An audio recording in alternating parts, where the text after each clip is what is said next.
I slipped out onto the deck just past midnight when the last traces of music and laughter had finally bled into silence. Hours earlier, the ship had been alive. Bright lights, clinking glasses, voices spilling into the night air. But now, it was hollow, stripped bare as if the ocean itself had swallowed the joy. The air was damp and heavy, and every step I took echoed against metal and wood in a way that made me feel exposed, as though the emptiness was listening. The waves crashed in the dark, endless and indifferent. I leaned against the railing, staring into the black expanse below, where the water looked less like water and more like a living void. That's when it happened. Sharp, sudden, tearing through the silence like broken glass. A scream. Not the playful kind, not a drunk passenger's joke. It was raw, desperate, unmistakably human, rising from the ocean itself. My breath caught in my throat as the sound stretched, then vanished, leaving the deck silent once more.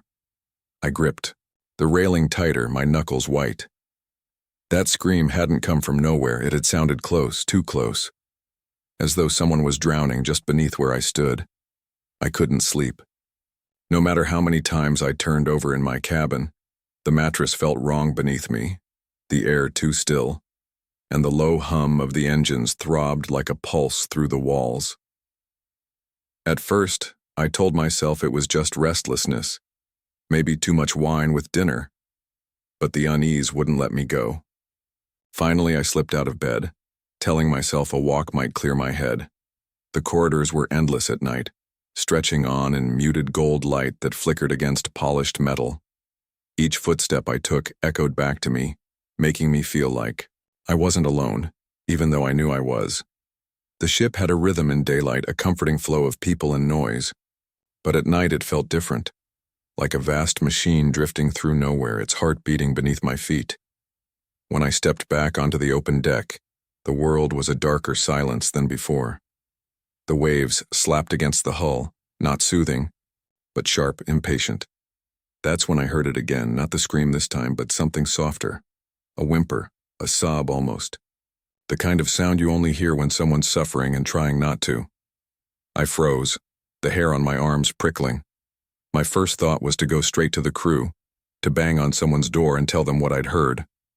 But something inside me insisted I couldn't. I had to know for myself. I stepped to the railing and leaned over, staring into the water that churned black and shapeless below. At first, there was nothing, just the reflection of the ship's lights breaking apart on the surface, but then I saw them, hands pale, slick, reaching up from the waves, fingers stretching, grasping, clawing desperately at the empty air. I gasped and stumbled back, my heart hammering in my chest. The water rippled violently, swallowing them whole before I could cry out. I stood there, gripping the rail, staring into the void. My mind raced, torn between disbelief and terror. I knew what I'd seen, even if I couldn't explain it. Those weren't shadows. Those weren't tricks of the sea. They were hands, and they wanted out. At first, I thought I wasn't. Alone, at the far end of the deck, a figure stood half in shadow facing the sea. Relief washed over me for a moment. I wasn't the only one awake. Maybe they'd heard the scream too. But as I started toward them, something felt wrong. They didn't move. Not a shift, not even the smallest turn of the head. The closer I got, the colder the air seemed to grow. Then, just as I was within a few strides, the figure slipped away, gliding soundlessly around the corner of the deck. "Wait," I whispered, though my voice was swallowed by the night. I followed, my pulse racing, my footsteps quickening. Every time I thought I'd catch up, they vanished again, just out of sight, always one turn ahead. Down a narrow passage, then through a service door I was sure passengers weren't supposed to enter. The ship changed as I followed. The polished wood and gold trim gave way to steel stairwells, dim bulbs buzzing weakly overhead. The air smelled different here, damp, metallic, and the sounds grew stronger, not just whispers now, but screams, muffled and distorted, vibrating through the walls like the ship itself was crying out. Somewhere close, water dripped steadily, though we were sealed miles above the ocean. I should have turned back. I knew it. But the figure pulled me deeper, and curiosity outweighed reason. My hand brushed against rusted rails as I descended another stairwell, each step echoing like a warning. At the bottom, I saw it. A door, heavy and old, its paint peeling, a faint trail of moisture seeping from beneath. It was open, just a crack. The figure was gone, swallowed into darkness. My chest rose and fell, ragged, but something inside me refused to stop. With trembling fingers, I pushed the door wider. The smell of salt and decay rolled out like a living thing, choking me. Against everything I knew was safe, I stepped forward, down into a hidden deck I hadn't known existed. The air grew heavier the deeper I stepped inside. This deck wasn't meant for anyone anymore. I could feel that in the stillness, in the way the walls seemed to breathe with the weight of years. Rust ate through railings, paint peeled in long strips, and the lifeboats lined along the walls sagged like corpses left to rot. The ship above had been polished, alive, but here it was forgotten, abandoned, a hollowed-out carcass floating on the sea. I edged toward the railing, my steps echoing too loudly, as though the silence was warning me not to break it. Beyond, the metal bars stretched the black ocean, darker than ink, shifting with a slow, unnatural rhythm. That's when I saw them. Figures. They floated just beyond the reach of the ship's light, pale shapes rising and sinking as if tethered by invisible strings.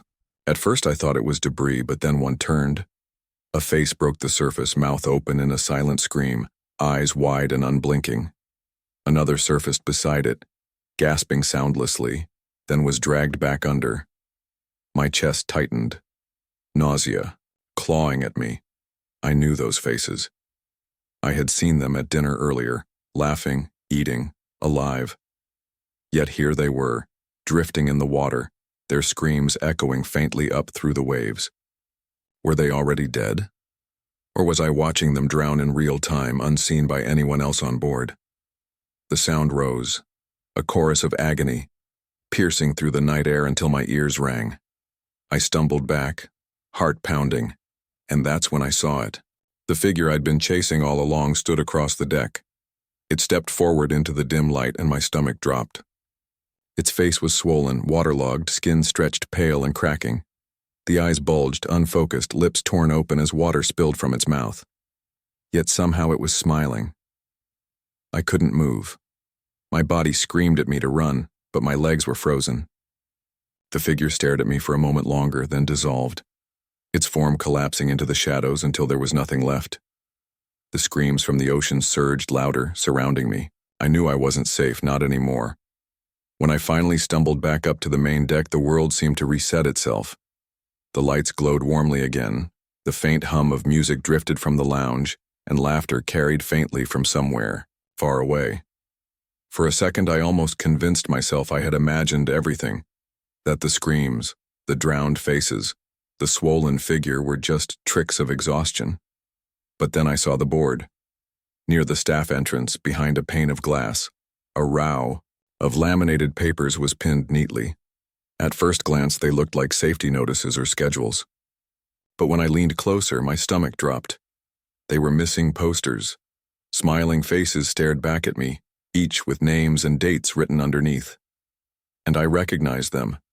They were the same faces I'd seen floating in the black water below. The same people who had been laughing at dinner hours earlier. Only the dates said otherwise, missing for years. According to those posters, they'd never even been on this cruise. I staggered back, catching sight of my reflection in the glass. My heart stopped. My skin looked pale, drained of color, and water trickled down my collar, dripping steadily onto the floor. My lips were bluish, my eyes hollow, like I'd been pulled from the sea myself. 2 staff members walked past me without pause, chatting casually as though I weren't even there. I whispered, shouted, tried to call out, but they never turned their heads. It was as if I didn't exist. Then the sound returned. Not faint this time, not distant, but loud and furious, the screams tearing across the ocean like a storm. The deck shuddered beneath my feet. I rushed to the railing and my breath caught. The water below was no longer calm. It churned violently, seething with shapes. Dark figures writhing just beneath the surface, hundreds of them, maybe more. They clawed upward, and their cries blended into a single deafening wail that rattled the glass around me. That's when it hit me. The ship wasn't just carrying us across the sea. It was feeding it. Every laugh, every toast, every smile above was a mask, while below, the ocean waited hungry, devouring passenger after passenger, and now it was looking at me. I slammed my cabin door shut and twisted the lock, my hands trembling so badly I could barely turn it. For a moment, silence pressed in, broken only by the frantic beat of my heart. I thought maybe, just maybe, I had outrun it. But then I heard it. A faint trickle at first, like spilled wine on the carpet. I glanced down and my chest clenched. Water was seeping under the door, sliding across the floor in thin, cold streams. I backed away, every nerve screaming as the puddle spread wider, deeper, swallowing the floorboards. The screams came next. Not distant anymore, not drifting across the sea. They were inside the walls, vibrating through the steel, shrieking through the vents. They swelled until the whole room throbbed with agony, as if the ship itself were alive and howling. That's when it hit me. I hadn't stumbled into this by accident. I wasn't a witness. I'd been chosen. That midnight walk had been a calling, and I had answered. The water rose, icy and relentless, flooding my ankles, then my chest. The walls groaned around me, metal bending, the ship creaking like it was hungry. And then I heard it, my own scream. I remember standing at the buffet line, the hum of laughter and clinking glasses around me, the endless trays of food gleaming under bright golden lights. It should have felt comforting, like abundance always does, but my hand froze midair. Right there on the silver platter in front of me was something that shifted. Not the steam rising from hot food, not a trick of my eyes. The pile of meat twitched, a sudden convulsion as if it was still alive. My stomach lurched. I blinked, leaning closer, trying to convince myself I imagined it, but no. There it was again, a faint ripple moving across the flesh. No one else seemed to notice. Families filled their plates, children laughed with ice cream cones, and the staff moved with mechanical smiles, replenishing trays as if nothing was wrong. I stepped back, clutching my plate like a shield, heat rising in my chest. I had saved for months for this cruise, dreamed of escaping routine, yet standing there I felt trapped, suffocated by the artificial cheer. Finally, I reached for something safer, fruit, bread, anything that didn't breathe.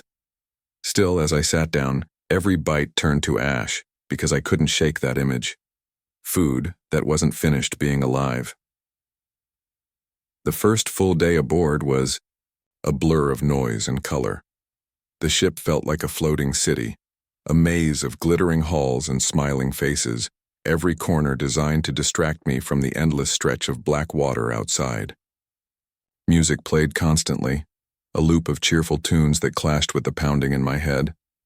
Everywhere I looked there was food, towering cakes, glistening roasts, trays of seafood sprawled like an offering. People devoured it without hesitation, piling plates high as if the ocean itself could never run dry.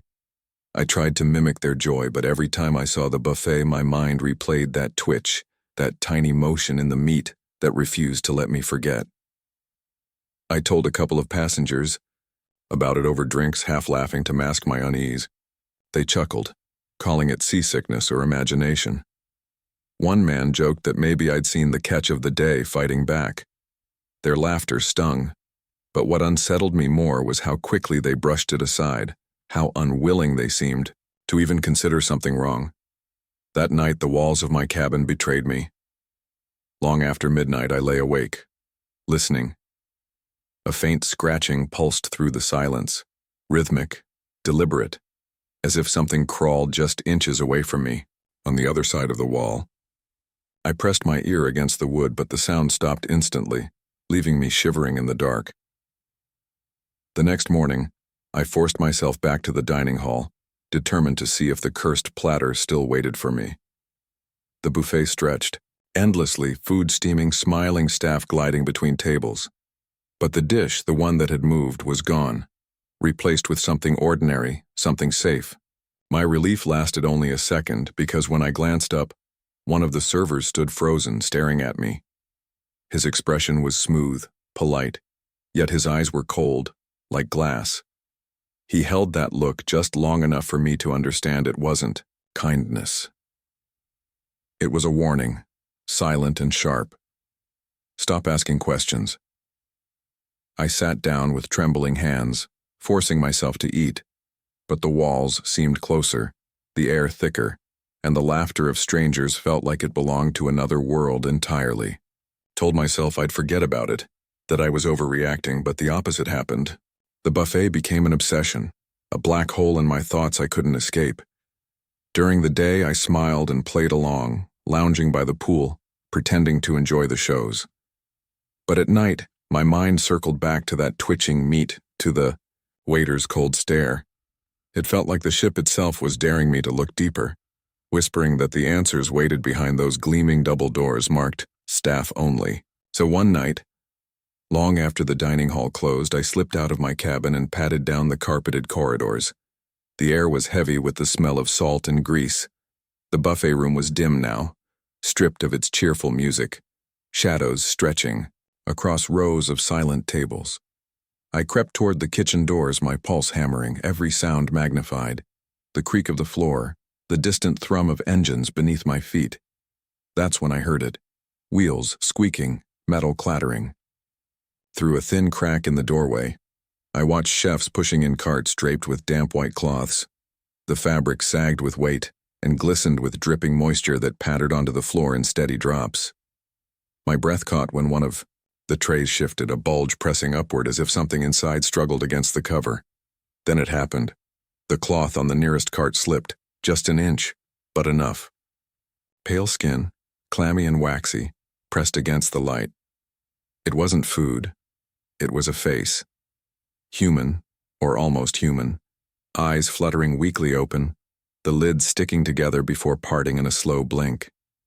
I stumbled back so fast the door banged softly against the wall. The chefs froze. For a second, the room went silent, every head turning toward me in perfect unison. I didn't wait. I ran, my footsteps echoing, my throat burning as I swallowed back a scream.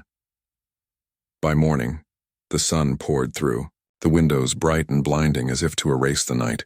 The crew greeted me with hollow smiles, too wide, too polished. No one mentioned what I'd seen, no alarms, no outrage.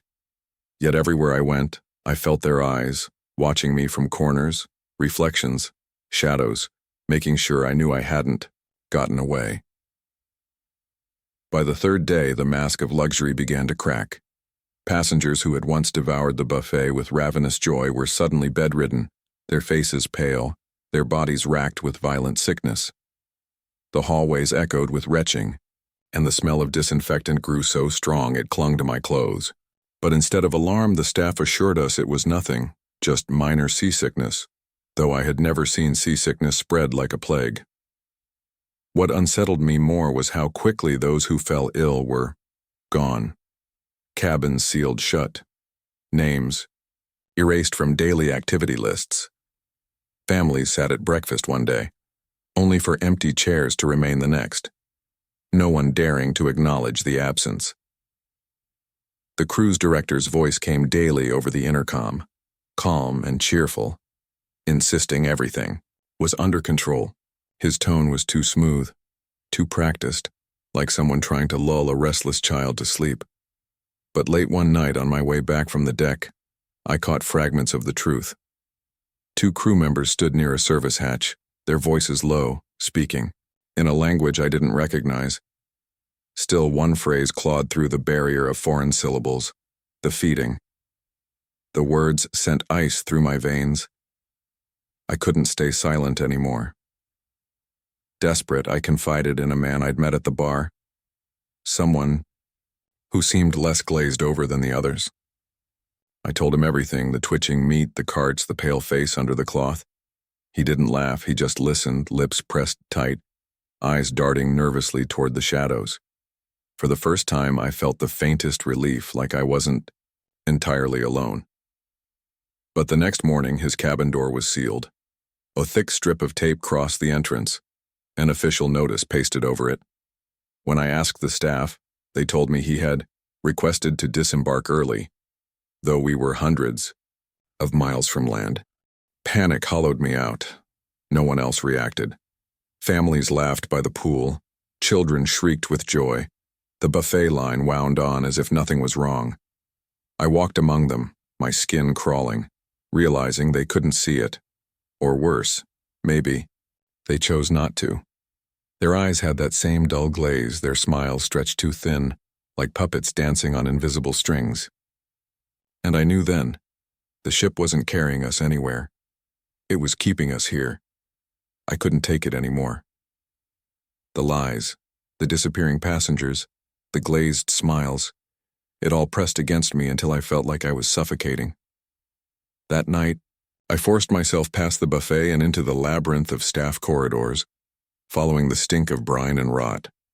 My hands shook as I pried open a side door with a stolen keycard, slipping into the storage hold I wasn't meant to see. The air hit me first, thick, metallic, reeking of blood and salt. Then I saw them. Rows of massive tanks, glass fogged with condensation, each filled with something alive. They writhed against the water, pale bodies twisted between human and something far worse. Their limbs bent wrong, their mouths opening. In silent screams, gills fluttering where throats should have been. The water churned as they pressed against the glass, desperate, frantic. On a nearby table lay slabs of their flesh, still twitching, as crew members carved them apart. Their knives slid through quivering limbs and even severed pieces jerked violently, as though the nerves refused to die. One of the chefs laughed softly, humming as though this was routine. My stomach heaved, bile clawing at my throat. Then, through the haze of horror, one of them noticed me. A face half-human, half-drowned thing, eyes wide with unbearable pain. It drifted to the glass, pressing its hand, webbed, trembling, against the wall that divided us. Its mouth formed words soundlessly, but I understood. Help me. I staggered, back, heart slamming in my chest. Were these experiments? Survivors of some oceanic abyss dragged up to feed us? Or were they once passengers, reshaped into this nightmare? The thought crushed me.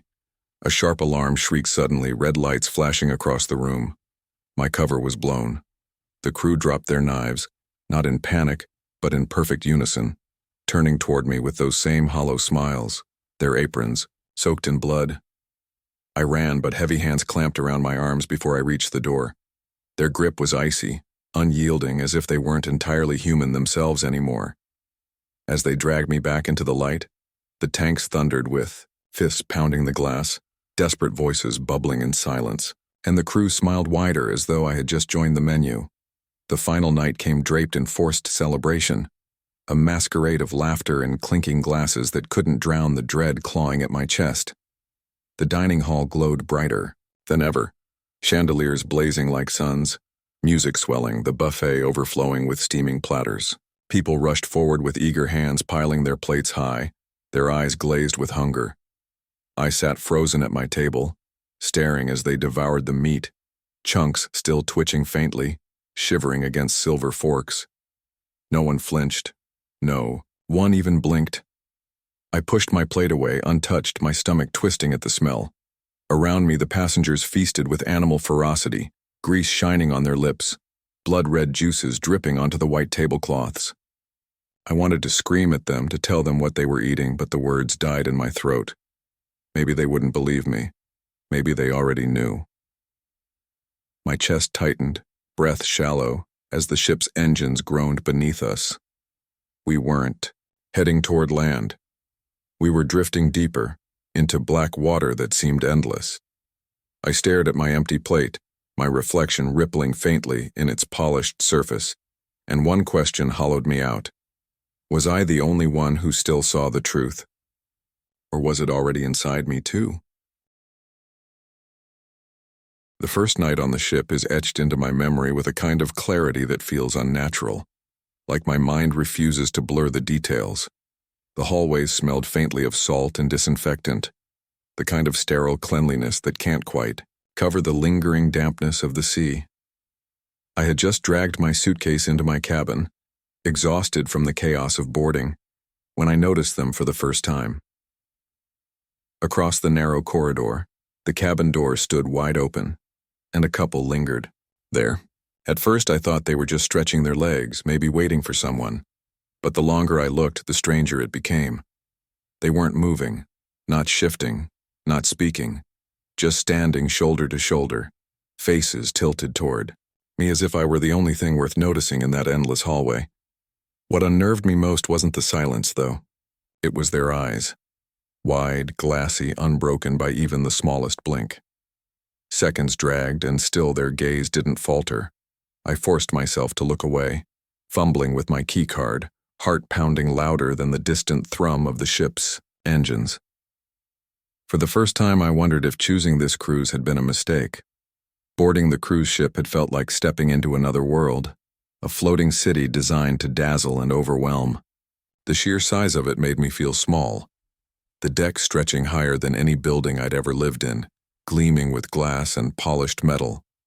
Music drifted from the atrium where families posed for photos, and laughter echoed across the railings as strangers already toasted to new adventures. For a moment, I let myself believe this was exactly what I needed. Time away from everything, a chance to breathe in open air and lose myself in the vastness of the sea. Traveling alone had been my choice. I told myself it was about independence, about proving something to myself, but deep down I knew it was also about escape. Yet when I finally reached my cabin, a strange emptiness seeped in. The hallway outside was quieter than the rest of the ship, too quiet, as though I had been placed on a forgotten floor. The walls hummed faintly with the vibration of the engines, and the lights flickered just enough to make the shadows feel alive. That evening, after dinner, I returned with a full stomach and a soft buzz from wine. The corridor seemed even longer at night, stretching endlessly with identical doors. And then I froze. My neighbors were there again, standing in their doorway exactly as before. Only this time, faint smiles curved their lips, wide eyes catching the glow of the overhead lights. They didn't speak. They didn't move. They just stared, unblinking, as though waiting for me to acknowledge them. I felt my throat tighten, but I forced myself to keep walking, fumbling with my keycard again, pretending I hadn't noticed. Maybe they were eccentric. Maybe this was just some bizarre quirk of theirs. But as I closed my cabin door behind me and leaned against it, I couldn't shake the weight of their gaze. Even with metal and wood between us, it felt like they were still looking straight through me. That night, long after the laughter and music of the ship died down, I lay awake with the hum of the engines beneath me and the image of those glassy, smiling eyes burned into the dark. The next morning I told myself it had just been nerves, that the odd couple across the hall couldn't possibly be as strange as they seemed. But when I opened my cabin door, my breath caught in my throat. They were already there, standing in the exact same place as if they hadn't moved all night, their faces tilted toward me with those same vacant stares. I hesitated in the doorway, clutching my room key like it could protect me. Other passengers strolled past, chatting about the breakfast buffet or the pool deck, but no one even glanced at them. It was like I was the only one who could see them. My pulse quickened as I stepped into the corridor. The couple didn't shift, didn't blink, didn't even acknowledge the footsteps brushing by them. I forced a shaky laugh. "Good morning," I said, testing my voice. Nothing. Just the faint curl of those smiles and eyes so wide they seemed to stretch the skin of their faces. I hurried down the hall, the echo of my steps far too loud, and tried to convince myself I'd imagined their stillness. But the pattern didn't stop. Every time I left my cabin, for meals, for drinks, even just to walk the deck, they were waiting, always in the same position like mannequins placed deliberately in my path. By the third day, dread coiled in my stomach before I even touched the doorknob. That night, when I finally collapsed into bed, sleep brought no relief. My dreams dragged me beneath dark water, my lungs burning as I clawed for the surface that never came. I saw pale faces hovering just beyond reach, eyes unblinking as the sea swallowed me whole. I woke gasping, drenched in sweat, the hum of the ship's engines vibrating through the floor like a reminder that I couldn't escape. I pressed my palms to my eyes, but all I could see was their stare. Somehow, I knew it wasn't just coincidence, wasn't just odd behavior. They were always there because they were waiting for me. By the fourth day, paranoia had hollowed me out. I avoided my own hallway whenever I could, lingering in crowded lounges or pretending to be interested in the ship's endless trivia games. That's how I met Daniel, another solo traveler who struck up a conversation over coffee. He was easygoing, the kind of person who laughed at his own jokes, and before long, I found myself blurting out everything. The strange neighbors, their fixed stares, the way no one else seemed to notice them. At first, Daniel chuckled like I was pulling his leg, but the seriousness in my eyes must have convinced him. "All right," he said finally. "Let's go see them together. If they're really that creepy, I want to witness it myself." That night, my chest tightened as we walked down the corridor side by side. I braced myself for the sight of them, certain I'd find those familiar shapes rooted outside their door. But when we turned the corner, the hallway was empty. Just clean carpet, numbered doors, and the steady hum of the lights above. Daniel raised an eyebrow. "So, these are your terrifying neighbors?" He grinned, clearly unconvinced. I stammered, swore they were always there, explained the way they stared. But the more I insisted, the more I felt my words dissolve in the sterile quiet of that hallway. Embarrassed, I let Daniel walk me back to my cabin, pretending I'd probably just been tired, maybe imagining things. He clapped me on the shoulder, told me I needed more drinks and less sleep deprivation, then disappeared toward the elevators. When I turned back to my door, my blood ran cold. They were there, closer than ever before, standing so near I could see every line of their faces in the glow of the wall sconce. Their smiles hadn't changed, but something about them had. Their skin looked too smooth, their features too precise, like portraits instead of people. The symmetry of their faces was so perfect it became wrong, uncanny, as if whatever they were had studied humans and only gotten 90% of it right. My keycard shook in my hand as I forced myself inside, slamming the door before their unblinking eyes could follow me any longer. Sleep became a stranger after that night. Every creak of the ship, every distant laugh from the deck above, every hum of machinery seemed amplified inside my cabin. The air itself felt thinner, heavier somehow, as though I wasn't meant to breathe it. By the fifth night, my nerves were fraying, and the smallest sound made me jolt upright. That was when I first heard it, the whispering. It came from behind the walls, soft at first, like waves rushing through cracks in the hull. But the longer I listened, the clearer it became. A low, rhythmic murmur, not in English, not in any language I could recognize. It seemed to pulse with the ship's vibrations, threading through the metal like veins carrying poison. I pressed my ear to the wall, my skin crawling, certain I heard my own name whispered in that impossible chorus. The next night, the lights in the hallway began to flicker whenever I stepped outside. I'd catch brief flashes of their faces, illuminated, for a split second before darkness swallowed them again. I started counting my steps just to make it back without breaking down. And then came the night I woke to find them inside my room. I opened my eyes to the weight of a silence so heavy it pressed against my chest. At the foot of the bed, framed, in the faint glow of the emergency light, stood the couple, perfectly still, perfectly smiling, their eyes wide and gleaming, reflecting me back at myself. I froze, unable to breathe, unable to move, until panic broke the paralysis and I threw myself from the bed. I didn't even grab my shoes. I tore into the hallway, racing barefoot down the endless corridor until I stumbled into the security desk. My words came out in gasps, begging them to follow me to see for themselves. 2 guards rushed back with me, flashlights cutting sharp beams across the walls. But when we reached my cabin, it was empty. No figures, no whispers, just the ordinary hum of the ship.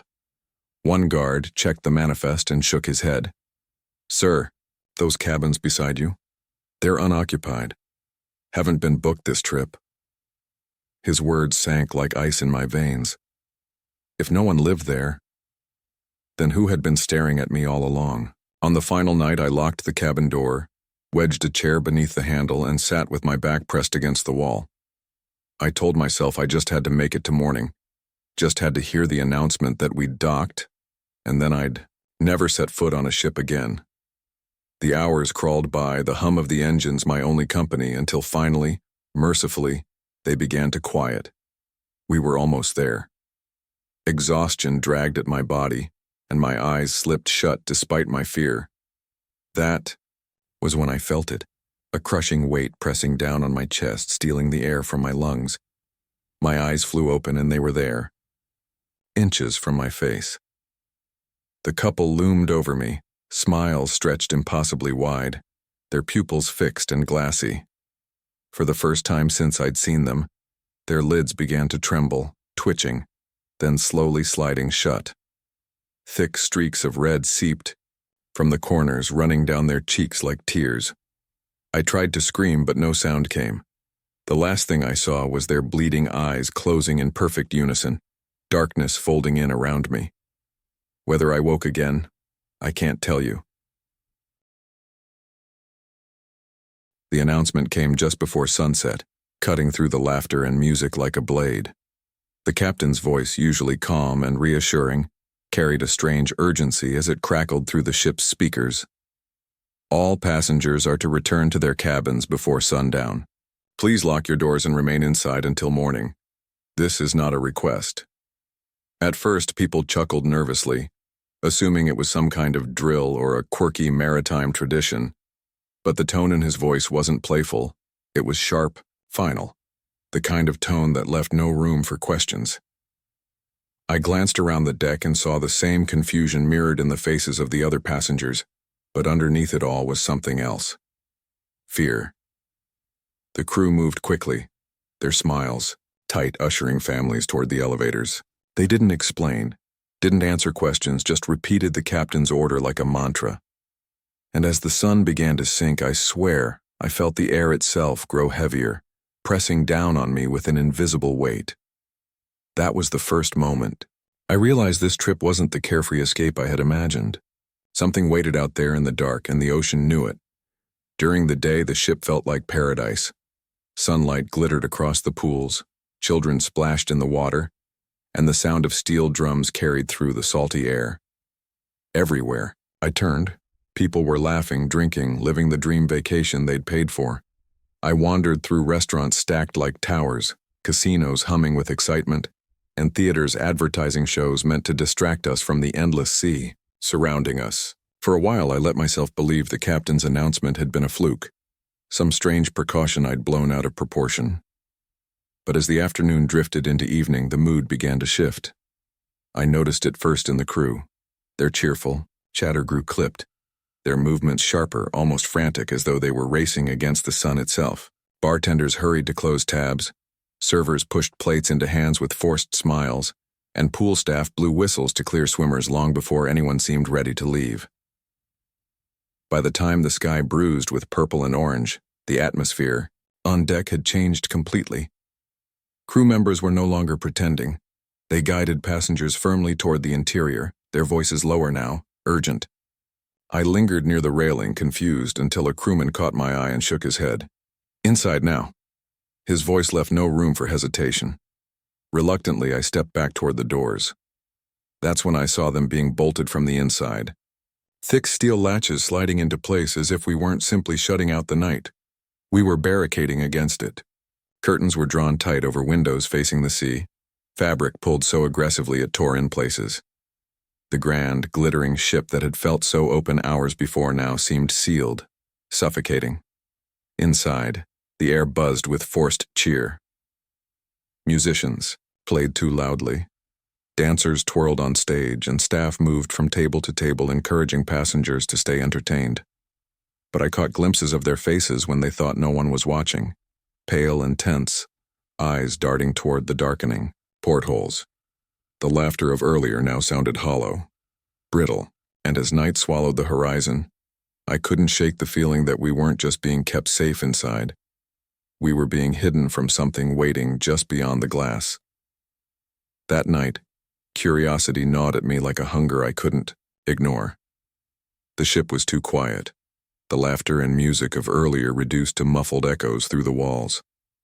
Every hallway I walked down seemed abandoned, though I knew hundreds of people were shut inside their cabins, obeying the captain's order. I should have obeyed too. I should have pulled the blanket over my head and waited for morning. But something inside me needed to see what lay beyond those bolted doors. I found a side corridor near the lounge, one that ended with a narrow porthole. My heart pounded as I pressed my forehead to the glass. Outside, the decks were deserted. The pool sat still and black, chairs abandoned in neat rows as if an entire party had vanished mid-laugh. The ocean stretched into nothingness, an endless expanse of darkness. Without the sun, it looked less like water and more like a void. Then I saw movement, not waves, not the gentle roll of the current, but something beneath the surface. Huge, shadows drifted just under the water, shifting against each other, too big to belong to fish, too close to the ship to be whales. My chest tightened as I realized they weren't drifting randomly. They circled. I leaned closer, my breath fogging the glass. That was when I heard it, faint at first, carried on the wind. A sound that rose and fell, high and thin like wailing, voices calling out from the black horizon. It didn't sound human, yet it carried a sorrow so sharp it clawed at me. The longer I listened, the more the sound seemed to grow, pressing through the glass into my bones. My hands trembled, and suddenly I was afraid the shadows could sense me watching. I stumbled back from the porthole, my pulse thundering in my ears. I ran for my cabin and locked the door, pressing my back against it as if something might try to follow. Sleep was impossible. Every time I closed my eyes, I swore I could still hear that wailing carried in the hum of the ship, echoing from the sea that surrounded us on all sides. The next morning, I thought maybe exhaustion had warped my mind. Maybe the shadows in the water and the wailing in the wind were nothing more than tricks of darkness. But when I sat alone at breakfast, pushing cold eggs around my plate, a man slid into the seat across from me. He introduced himself as Martin, a quiet traveler with sharp eyes that seemed to weigh every word I spoke. Without prompting, he leaned closer and whispered, "You've seen it too, haven't you?" The air drained from my lungs. I didn't need to ask what he meant. We talked in low voices while the dining hall buzzed with forced laughter around us. Martin told me he'd heard rumors before boarding, whispers about cruises along this exact route where passengers had gone missing, sometimes entire sections of cabins emptied overnight. No official records, no press releases, just stories buried in forums and told in hushed tones by ex-crew members. "This ship shouldn't even be sailing here," he said, eyes darting toward the portholes as though something might be listening. That night, restless and desperate for answers, Martin convinced me to follow him. We crept through service corridors until we found a narrow door left cracked open, spilling faint light onto the deck. Together, we slipped outside into the night air, the silence of the sea pressing against us like a living thing. That's when we saw them. A small group of crew members stood along the railing, backs to us, their voices low and steady. At first I thought they were praying, but the words they spoke were harsh, guttural, not like any prayer I'd ever heard. Each of them held a pouch, and one by one, they scattered its contents into the waves. The wind carried the smell of salt, sharp and stinging. Martin gripped my arm, his eyes wide. "They're not guarding us from what's inside the ship," he whispered. "They're trying to keep what's out from coming in." The realization struck me like a blow. Whatever haunted the waters wasn't myth or paranoia. The crew knew, they'd always known, and we were trapped in the middle of it. We should have gone back. Every instinct in me screamed to turn around, but Martin's grip on my sleeve pulled me forward, deeper into the shadows of the deck. The crew's chanting had ended, and the silence that followed was unbearable, thick and heavy like the air itself was curdling. The ocean stretched around us, black and endless, yet I could feel it shifting, restless, as if something massive stirred beneath its surface. The water began to ripple, not with waves, but with unnatural patterns, circles, overlapping, spirals tightening as though the sea itself were breathing. My chest tightened with it, every inhale harder than the last. Martin muttered under his breath that we needed proof, that people back home had to know what was happening out here. His voice cracked as he said it, betraying fear he didn't want. me to see. Then the first figure rose. It broke the surface without a splash, as though the water released it willingly. A human shape, pale and bloated, skin stretched thin over bone. Its hair floated in dark strands around its head, and its eyes glowed faintly, sickly light seeping through the sockets. Then another emerged, and another. Soon the waves shimmered, with dozens of them, their faces turned upward, unblinking, locked onto the ship.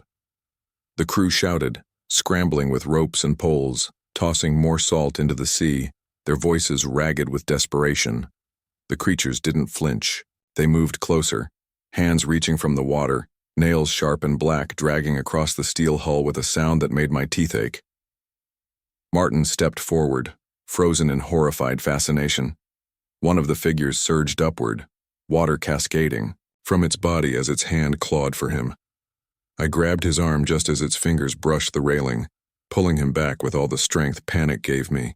His scream tore through the night, echoing into the void. We ran, stumbling through corridors, hearts slamming against our ribs. Behind us, the sounds of struggle roared, crew shouting, steel groaning, that horrible scraping of claws on metal. By the time we slammed the cabin door shut behind us, Martin was shaking uncontrollably. I pressed my ear to the wall, and in the silence that followed, I swore I heard them whispering. Not outside anymore. Inside. On the last night, the captain's voice came over the intercom one final time, and for the first time it wavered. All passengers, remain in your cabins. Lock your doors. Do not open them until we dock. Please, for your safety. The tremor in his tone was worse than any scream. It was the sound of a man who knew he was out of time. I lay in the dark, listening to the engines slow as we neared shore. Every vibration of the ship felt weaker. Like the ocean was holding us back, sleep never came. My eyes burned, fixed on the curtains covering the window until the faintest thud made me freeze. Something pressed against the glass from outside. I turned slowly, heart hammering. Through a gap in the curtain, I saw it. An inhuman face, pale and swollen, hair drifting like seaweed. Its eyes glowed faintly, unblinking, locked onto mine even through the glass. My breath caught, and just as I thought it would break through, a shaft of dawn light touched the horizon. The face dissolved, into the waves gone. We docked that morning, but the captain's warning still echoes in my head. The ocean doesn't forget.